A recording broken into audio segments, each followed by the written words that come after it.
पातंजल योग दर्शन के महत्वपूर्ण सवाल हैं एग्जाम की दृष्टि से। यूजीसी नेट, जेआरएफ, एनटीए जो एग्जाम लेती है। समाधि पाद में सूत्रों की संख्या कितनी है? अब इसमें कोई कंफ्यूजन नहीं रहना चाहिए। 51, 55, 55, 34, ये सिंपल सा हम लोगों ने याद किया हुआ था। जिन्होंने याद नहीं किया हुआ है अभी 3 से 4 बार रिपीट कर जाए। 51, 55, 55, 34। अब दूसरा सवाल हमारे सामने है, पातंजल योग सूत्र में प्रथम सूत्र क्या है? तप, स्वाध्याय, ईश्वर प्रणिधान, क्रिया योग, औषधि, मंत्र, तप। तो अथ योगानुशासनम यानी डी वाला क्वेश्चन है। बहुत सारे लोग मैसेज कर रहे हैं, पुंडलिक जी, प्रदीप जी। अथ योगानुशासनम, ये योग सूत्र का, पातंजल योग दर्शन का प्रथम सूत्र है। अगला सवाल है हमारा, महर्षि पतंजलि के अनुसार योग की परिभाषा है। समत्वं योग उच्यते, योगश्चित्त वृत्ति निरोधः।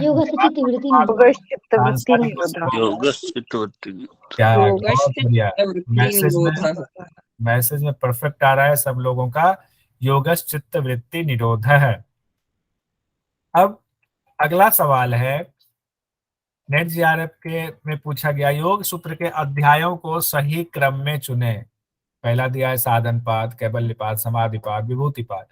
कोट दिया हुआ है, सही उत्तर है सी ऑप्शन, यानी कि समाधिपाद, साधनपाद, विभूतिपाद, कैवल्यपाद। बहुत सुंदर। अगला क्वेश्चन ये भी पूछा हुआ है नेट जीआरएफ में, देखिए, पतंजलि के अनुसार प्रमाण है अनुमान, प्रत्यक्ष, विकल्प, आगम। कूट दिया हुआ है, बताइए कौन सा कूट इसमें सही है? एक तो सही क्रम है प्रत्यक्ष, अनुमान और आगम। अगला सवाल है, दृढ़ अवस्था वाला चित्त होता है, दृढ़ अवस्था वाला चित्त होता है दीर्घकाल, नैरंतर्य, योगाभ्यास और प्राणायाम। नैरंतर्य, दीर्घकाल, नैरंतर्य, 1, 2। 1 और 2, तो आपके हिसाब से आंसर हुआ ए, दीर्घकाल नैरंतर्य। के बाद अगला सवाल है, प्रकृति के गुणों से तृष्णा रहित होना क्या कहलाता है? अपर वैराग, पर वैराग, प्रत्याहार, प्राणायाम। बताइए। देखे हुए विषयों से तो वो था देखे और सुने हुए। तो चलिए अगला क्वेश्चन, देखे और सुने हुए विषयों में तृष्णा का ना होना क्या कहलाता है? अपर वैराग्य। अपर वैराग। संप्रज्ञात समाधि के भेदों को क्रम से सजाएं। विचार, वितर्क, विचार, आनंद, अस्मिता, अनुगम, संप्रज्ञात। पहले कूट में बताइए, कूट पढ़िए, फिर अस्मिता। वितर्क, विचार, आनंद और अस्मिता। अगला सवाल है, श्रद्धा, वीर्य, समाधि, ये किन के लिए? श्रद्धा और वीर्य वाला जो है ये समाधि, ये वाली समाधि किन के लिए है? साधारण योगी। आंसर में सी है, साधारण योगी। पातंजल योग सूत्र के मुताबिक साधक के प्रकार हैं मृदो, मध्य, अधिमात्र, अधिमात्रतम। सही आंसर है मृदु, मध्य और अधिमात्र, यानी डी, 1, 2, 3। उसके बाद है, पूर्वेशामपि गुरु किसके लिए इस्तेमाल हुआ है? ब्रह्मा के लिए, योगी के लिए, ईश्वर के लिए, देवता के लिए? ईश्वर के लिए। सी, ईश्वर। आंसर है सी। बहुत सुंदर। अगला क्वेश्चन, पातंजल योग सूत्र के मुताबिक ईश्वर का नाम है प्रणव, ब्रह्मा, ईश्वर, प्रणव। प्रणव। अगला सवाल है,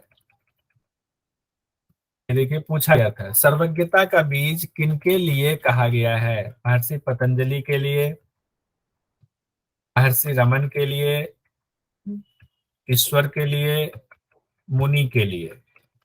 ईश्वर के लिए। ईश्वर। इतने सारे मैसेज आ रहे हैं, सही आंसर है सी सी सी सी।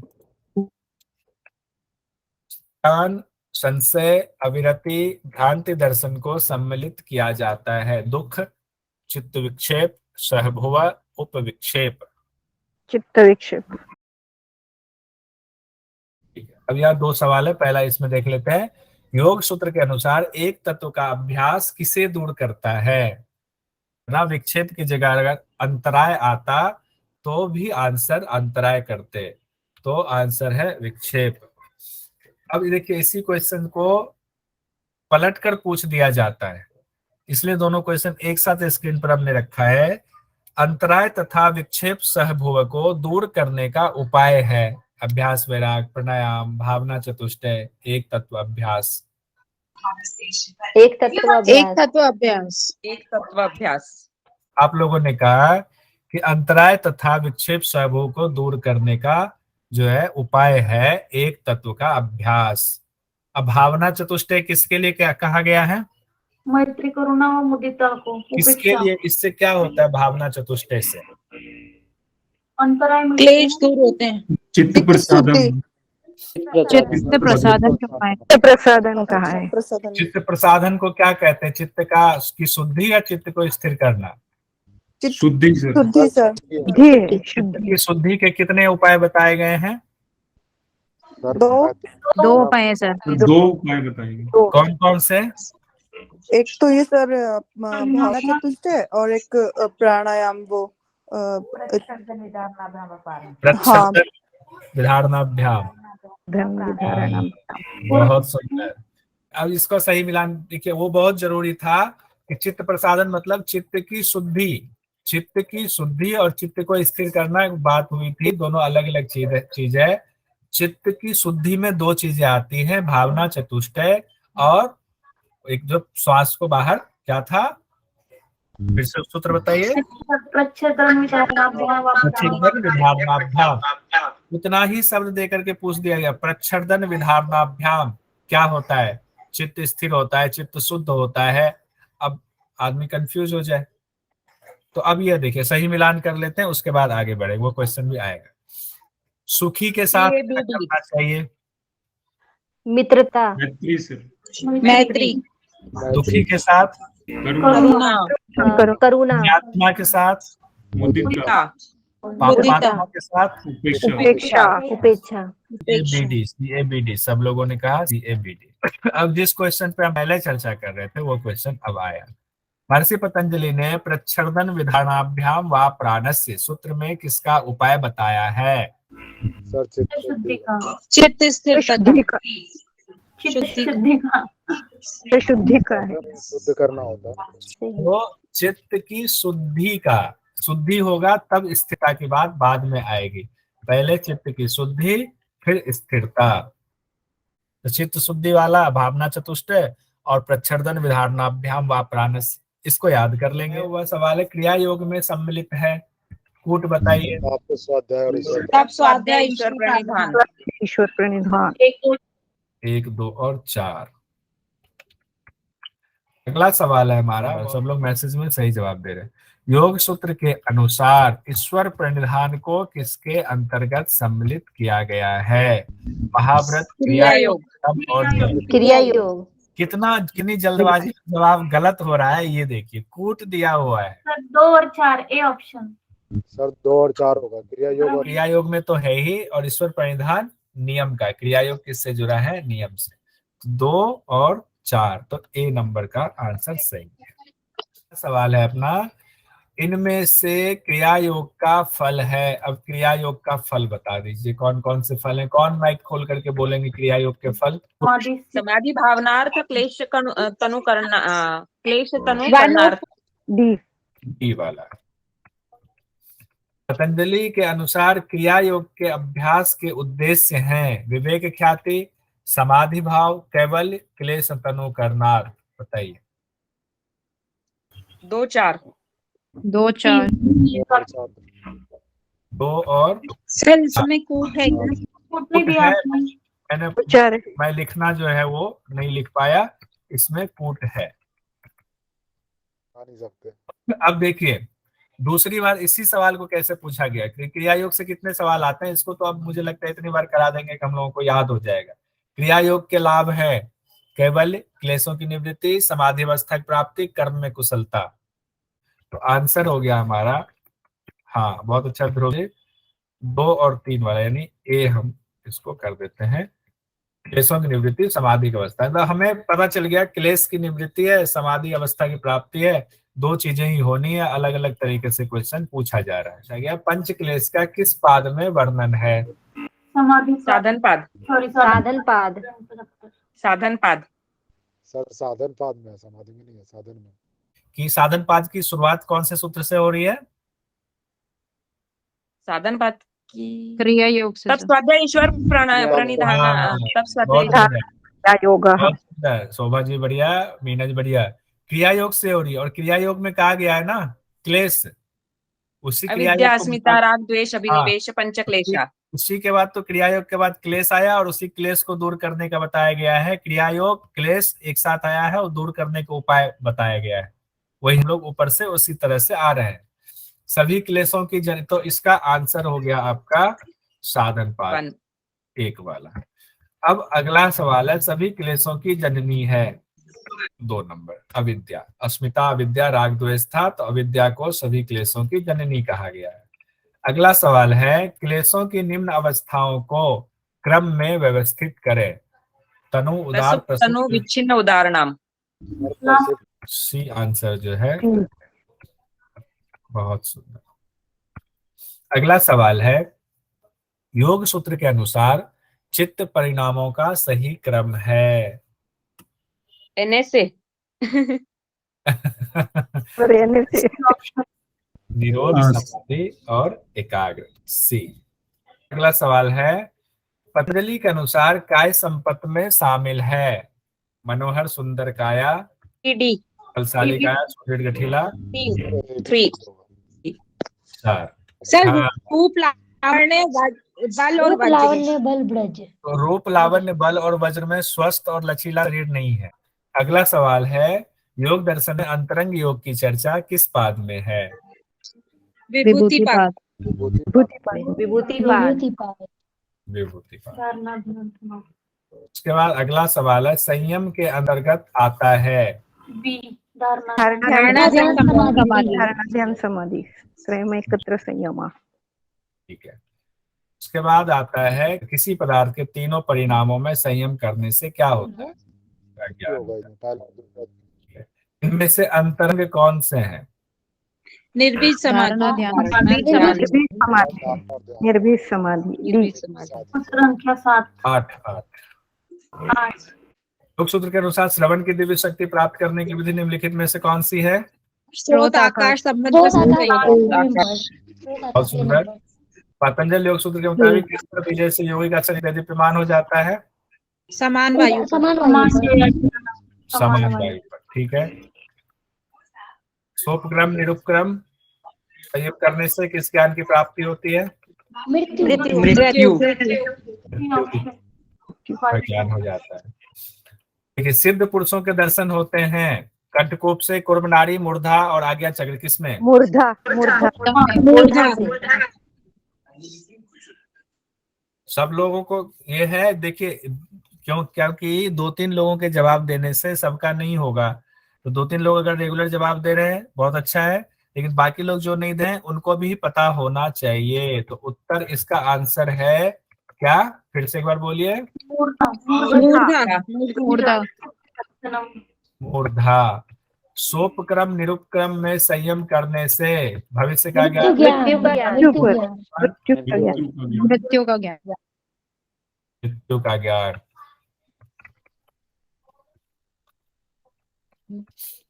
ध्रुव तारा पर संयम करने से ताराओं की गति का ज्ञान, सभी भुवनों का ज्ञान। तो आप लोगों ने कहा उत्तर है ताराओं के ध्रुव तारा। ठीक है। ताराओं की गति का ज्ञान। चंद्रमा पर संयम करने से क्या होता है? ताराओं के व्यू का ताराओं के व्यू का ज्ञान, ताराओं की गति का ज्ञान, सभी भुवनों का ज्ञान। उत्तर है ताराओं के व्यू का ज्ञान। व्यूह का ज्ञान। एक काम कीजिए आप, मैसेज तो है ही बहुत कम। सूर्य पर संयम करने से क्या होता है? ताराओं के व्यू का ज्ञान, सभी भुवनों का ज्ञान, सभी लोगों का ज्ञान। सभी भुवनों का ज्ञान, सभी लोगों का ज्ञान या सभी सभी भोगनों का ज्ञान।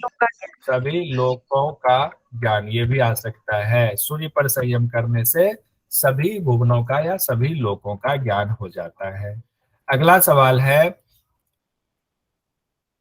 पातंजल योग सूत्र के अनुसार सिद्धियां किसके माध्यम से प्राप्त की जा सकती हैं? औषधि, शक्तिपात, तप, ए और सी। समाधि। समाधि, शक्तिपात, औषधि तप समाधि। ACD, ACD और D। तो ACD है आपका तीसरा नंबर, ये सही उत्तर है। ACD। बहुत सुंदर, क्योंकि शक्तिपात तो कहा ही नहीं गया है। तो एक बार, अब इसी को दूसरे साल पूछा गया। देखिए, ये क्वेश्चन भी कई बार पूछा गया है। दूसरे साल कैसे पलट के पूछा गया, निम्न में से कौन सा सिद्धि की प्राप्ति का तरीका नहीं है? तो जप। जप नहीं। औषधि, मंत्र, तप और जप। तो जप नहीं होगा, आंसर आपका हो गया जप। जप से मंत्र को जपते हैं, लेकिन अकॉर्डिंग टू सूत्र वर्ड टू वर्ड मंत्र कहा गया, जप शब्द नहीं कहा गया। इसको नीचे कर देते हैं। पातंजल योग सूत्र के मुताबिक 5 सिद्धियों का क्रम क्या है? अब देखिए, क्रम पूछ दिया गया, अलग अलग तरीके से क्वेश्चन, एक ही क्वेश्चन को पूछा जा रहा है। 3 number sir, 3 number. 3 number sir. एक सेकंड, ऊपर नीचे होता है। तीसरा, जन्म, औषधि, मंत्र, तप, समाधि। जन्म, औषधि, मंत्र, तप, समाधि। बहुत सुंदर रूबी जी, बहुत बढ़िया। सी, तो जन्म, औषधि, मंत्र, तप, समाधि।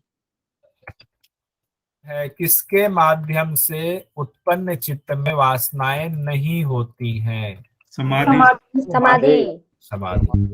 समाधि। तो उत्तर है कि समाधि। देखिए, अब इसी क्वेश्चन को मैंने उस वक्त बोला था कि अलग तरीके से पूछा जा सकता है। इसमें आपको पूछ दिया जाए कौन सा चित्त वासनाओं से रहित होता है, तो समाधि ध्यान दिया जाए, तो हम ध्यान वाला ऑप्शन ध्यान से उत्पन्न चित्त। अगर इसमें समाधि है नहीं, ध्यान दिया हुआ, तो ध्यान वाला है, क्योंकि आया हुआ इस तरह से क्वेश्चन, इसीलिए इसको दोनों को एक साथ हमने रखा, कोई कंफ्यूजन ना हो। अब है अगला क्वेश्चन, पतंजलि के अनुसार योगी का कर्म किस प्रकार का होता है? शुक्ला कृष्ण। C number. सी। योगी का कर्म होता है अशुक्ल अकृष्ण। दोनों, देखो, शुक्ल और कृष्ण याद रखेंगे और उसमें अ लगा देंगे, अशुक्ल अकृष्ण कृष्ण। उसके बाद वासनाएं किन कर्मों के अनुसार अभिव्यक्त होती हैं? शुक्ल कर्म, कृष्ण कर्म। शुक्ल कृष्ण और शुक्ल कृष्ण से मिश्रित। चारों जो कर्म है, चारों कर्मों को दे दिया गया है। कहते किन कर्मों के अनुसार अभिव्यक्ति होती वासनाओं की? तो कौन सी नहीं होती है, ये बता दीजिए।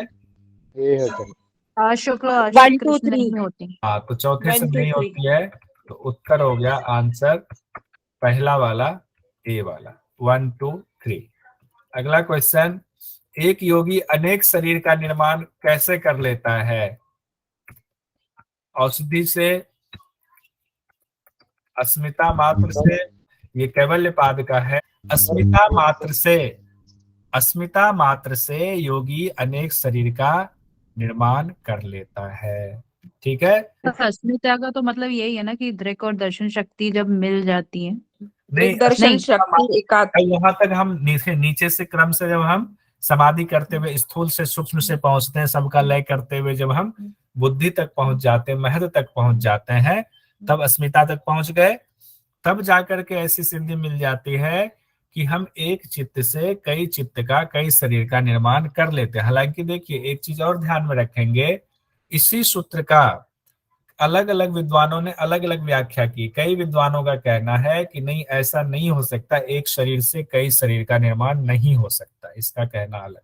लेकिन हम लोगों ने पढ़ा हुआ कथा कहानियों में कि क्रिया योग में भी पढ़ा हुआ है, क्रिया योगी जो रहे लाहरी बाबा या और भी कई उनके शिष्य रहे हैं, जो एक साथ कई जगहों पर दिख जाते थे, तो वो निर्माण चित्त यानी कि अस्मिता मात्र से कई चित्तों का निर्माण कर लेते थे। उसमें अस्मिता मात्र आंसर हमारा सही है। सही उत्तर है स्मिता मात्र से।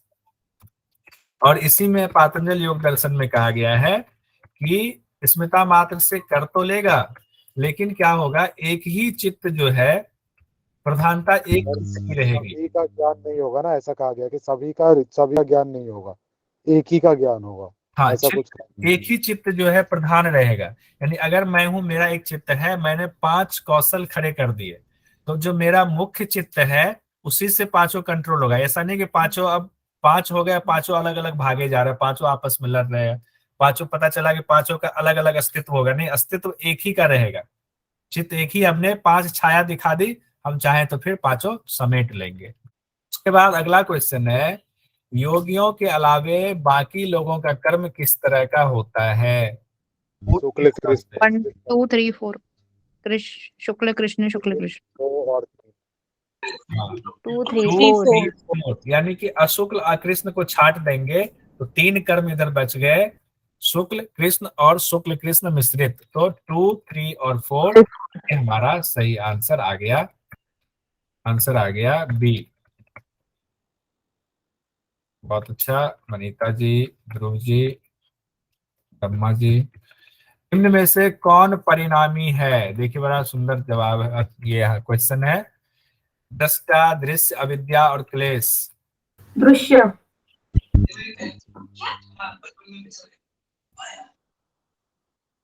उन्होंने कहा दृश्य। सदृश्य। दृश्य सेकंड ऑप्शन। अच्छा, ठीक है, सही जवाब आ रहे हैं। दृश्य मतलब